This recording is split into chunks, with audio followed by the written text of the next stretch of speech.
Chers frères et sœurs en humanité et en Christ Jésus, que la paix de Dieu habite dans vos cœurs et dans vos familles. Bienvenue à l'émission catholique sur le chemin du Seigneur. Depuis déjà 6 semaines, les chrétiens catholiques vivent un temps fort de leur foi, le temps de carême. C'est une période de 40 jours où les fidèles sont appelés à se tourner résolument vers Dieu dans la prière, l'aumône et le jeûne, en vue de se préparer aux célébrations des fêtes pascales. Nous entamons la dernière semaine de cette grande démarche spirituelle appelée Semaine Sainte, qui débute le dimanche des Rameaux et s'achève avec les fêtes pascales. Notre émission de ce jour porte sur le dimanche des Rameaux. Elle vous sera présentée par les séminaristes et formateurs du moyen séminaire Pie XII de Koulikoro. À tour de rôle, les séminaristes poseront des questions aux formateurs pour nous aider à comprendre tous les mystères que cache le dimanche des Rameaux. Sans plus tarder, nous allons passer à la série des questions. Monsieur l'abbé, avec la célébration de ce dimanche, nous entrons dans la Semaine Sainte. Pouvez-vous nous parler du dimanche des Rameaux? Pour mieux répondre à cette question, interrogeons la parole de Dieu. Écoutons l'évangile qui nous est proposé en ce dimanche des Rameaux. Évangile de Jésus-Christ selon saint Luc. Jésus marchait en avant de ses disciples pour monter à Jérusalem. À l'approche de Bethphagée et de Béthanie, sur les pentes du mont des Oliviers, il envoya 2 disciples. Allez au village qui est en face. À l'entrée, vous trouverez un petit âne attaché. Personne ne l'a encore monté. Détachez-le et amenez-le. Si l'on vous demande « Pourquoi le détachez-vous » vous répondrez « Le Seigneur en a besoin ». Les disciples partirent et trouvèrent, tout comme Jésus leur avait dit, au moment où ils détachaient le petit âne, ses maîtres demandèrent « Pourquoi détachez-vous cet âne ?» Ils répondirent « Le Seigneur en a besoin ». Ils amenèrent l'âne à Jésus, jetèrent leurs vêtements dessus et firent monter Jésus. À mesure qu'il avançait, les gens étendaient leurs vêtements sur le chemin. Déjà Jésus arrivait à la descente du mont des Oliviers, quand toute la foule des disciples, remplie de joie, se mit à louer Dieu à pleine voix pour tous les miracles qu'ils avaient vus.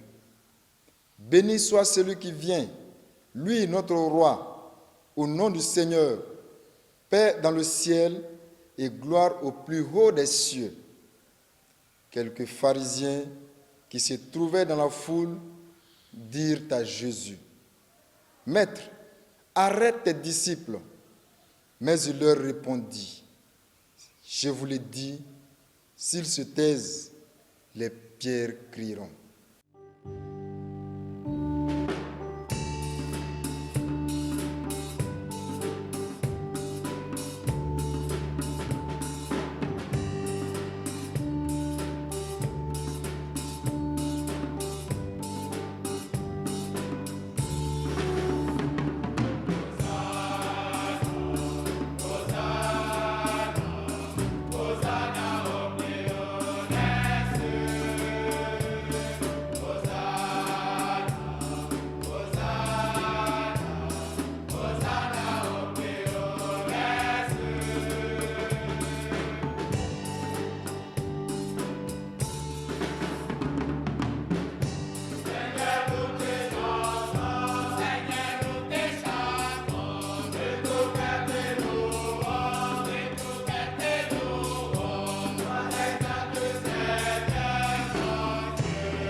Merci à l'abbé Gilbert et aux séminaristes pour la lecture de la parole de Dieu et ces beaux chants qui nous font entrer déjà dans le mystère des rameaux. Pour répondre à ta question, le dimanche des rameaux est la porte d'entrée de la Semaine Sainte où l'Église nous invite à vivre les mystères de notre foi. L'institution de l'Eucharistie et le don du sacerdoce le jeudi saint, la passion et la mort de notre Seigneur Jésus-Christ le vendredi saint et sa résurrection d'entre les morts le dimanche. Le dimanche des rameaux commémore l'entrée triomphale de notre Seigneur Jésus-Christ et de la passion du Seigneur. Monsieur l'abbé, pourquoi appelle-t-on ce dimanche dimanche des rameaux? Il est important de comprendre que le dimanche des rameaux s'inspire largement d'une fête juive appelée Sukkot, en hébreu, la fête des tentes ou des récoltes. Lors des cérémonies de cette fête, l'assemblée élevait les rameaux de palmiers vers le ciel pour rendre gloire à Dieu qui sauve son peuple de l'esclavage et lui accorde sa clémence. Dans le Nouveau Testament, les évangiles racontent l'entrée messianique de Jésus à Jérusalem sous l'acclamation de la foule avec des branches d'arbres. Les synoptiques évoquent seulement des rameaux, sans préciser de quel arbre. L'évangile de Jean parle des rameaux de palmes, Jean 12, 12. Le dimanche des rameaux donne son nom à ce fait-là. En latin, Dominica in Palmis, dimanche des rameaux ou dimanche des palmes, parce que la foule qui a accueilli Jésus avait des rameaux à main, comme les Hébreux dans l'Ancien Testament lors de la fête des récoltes. Dans l'Ancien Testament, comme dans le Nouveau Testament, les rameaux expriment trois choses: la royauté, la victoire et la vie. Aujourd'hui, lorsque les fidèles chrétiens élèvent les rameaux pour magnifier le Christ, ils veulent avant tout célébrer sa royauté éternelle, proclamer sa victoire sur le péché et sur la mort et professer leur espérance en la résurrection et à la vie éternelle. C'est pourquoi, après la célébration, nous ne jetons pas les rameaux. Nous les emportons pour décorer nos maisons et nos lieux de travail de la gloire du Christ. Nous les déposons aussi sur les tombes de nos proches en signe de notre foi en la résurrection des morts. Enfin, nous les conservons soigneusement jusqu'au mercredi des cendres, où ils sont brûlés et réduits en cendres, avec lesquels nos fronts seront marqués au début du carême prochain, en signe de pénitence et en rappel de notre état de finitude. Souviens-toi que tu es poussière et tu retourneras à la poussière. Hosanna, béni soit celui qui vient au nom du Seigneur. Monsieur l'abbé, pouvez-vous nous expliquer cette acclamation de la foule? Que signifient ces paroles? Étymologiquement, Hosanna est un mot hébreu qui signifie « de grâce, sauve-nous »,« de grâce, secours-nous ». C'était l'une des prières inspirées du roi David que le peuple chantait lors de la fête des récoltes pour magnifier l'Éternel et implorer sa grâce. Nous trouvons cela dans le psaume 118, versets 25 à 26. Dans les cris du peuple, venu sauver l'humanité du péché et de la mort. À travers ces paroles, la foule atteste tout simplement la divinité et la royauté éternelle du Christ, sans comprendre toute la portée. Avec les séminaristes, joignons nos voix à celles de la foule de l'Évangile et chantons la gloire éternelle du Christ.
Monsieur l'abbé, la foule a réservé un accueil royal au Christ en l'acclamant Hosanna. Comment comprendre que cette même foule, 5 jours après, pousse des cris, des hurlements à mort, crucifié? Pourquoi cette contradiction? Et aussi, quel message pour nous aujourd'hui, chrétiens et citoyens du Mali, en quête de refondation? Effectivement, le dimanche des rameaux est le dimanche des contradictions. Il commémore des événements contradictoires. L'entrée triomphale de Jésus à Jérusalem, accueilli comme un roi Hosanna, et sa passion et sa mort sur la croix, rejeté comme un bandit. Mais en Jésus, ils ont découvert un roi humble et pauvre. Le peuple s'attendait à un Messie guerrier qui les délivrerait de l'oppression des Romains. Mais en Jésus, ils ont découvert un Messie serviteur et pacifique. Certains dans la foule, comme les disciples, pensaient qu'il allait à Jérusalem pour instaurer sa royauté. Mais non, la royauté du Christ est aux antipodes de celle du monde. Ma royauté n'est pas de ce monde, dira-t-il. Jean 18, 36. C'est une royauté de service et d'abnégation. C'est un règne de paix et d'amour, et non un règne de terreur et de violence. Le Christ ne règne pas à la manière des rois de ce monde. Je suis venu non pour être servi, mais pour servir et donner ma vie en rançon pour la multitude. Matthieu 20, 28. Aussi, les Saintes Écritures nous enseignent que le Messie devrait souffrir sa passion pour entrer dans sa gloire, c'est-à-dire la gloire de la résurrection devrait passer impérativement par la croix du vendredi saint. Le peuple crie « Hosanna », c'est-à-dire « de grâce, sauve-nous ». C'est effectivement à travers sa passion et sa mort sur la croix que Jésus rachète l'humanité. Quand j'aurai été élevé de terre, j'attirerai à moi tous les hommes. Jean 12, 32. C'est ainsi que saint Thomas d'Aquin disait « L'acclamation Hosanna et le hurlement crucifie-le apparemment s'opposent, mais théologiquement ont la même signification, car c'est sur la croix que la gloire de Jésus atteint son paroxysme. Et c'est sur la croix qu'il sauve toute l'humanité, qu'il te sauve toi, qu'il me sauve moi aussi. Enfin, cette contradiction se comprend aussi par la complexité du cœur humain. Le cœur de l'homme est compliqué et malade, nous dit le prophète. La foule n'a pas d'identité ni de caractère. Elle est versatile. Elle dit et se dédie selon qu'elle est manipulée par des meneurs aux ambitions inavouées. Il s'agit bien sûr, dans notre cas, des chefs religieux juifs qui instrumentalisaient la foule. Notre monde n'en manque pas d'exemples. Que de personnes insensées, chers croyants. À travers les rameaux, Jésus nous enseigne que l'humilité et le service conduisent à la gloire. Et la gloire passe par la souffrance, la croix. Ainsi, dans notre quête de refondation d'un Mali nouveau, nous sommes appelés à l'humilité. Acceptons les turbilations du chemin, puisqu'il n'y a pas de résurrection véritable sans mort. Pour qu'un Mali nouveau voie le jour, il est nécessaire que chaque Malien et Malienne accepte de mourir au péché et vivre dans les biens. Que chacun accepte de mourir dans la haine et de vivre dans l'amour comme le Christ nous l'a appris. Aimez-vous les uns les autres comme je vous ai aimés. Enfin, pour nous chrétiens, aujourd'hui, célébrer le dimanche des rameaux,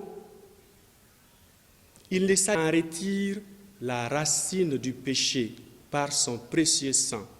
Lui, le Christ, les fils de David, notre roi et notre Dieu.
Chers téléspectateurs et téléspectatrices, nous voici à la fin de cette émission consacrée au dimanche des rameaux. Nous remercions les séminaristes et formateurs du moyen séminaire Pie XII de Koulikoro. Maintenant, palmes à la main, allons au devant du Seigneur en chantant « Hosanna, béni sois-tu Seigneur ». Merci pour votre aimable attention. À tous et à toutes, bonne semaine sainte et bonne montée vers Pâques.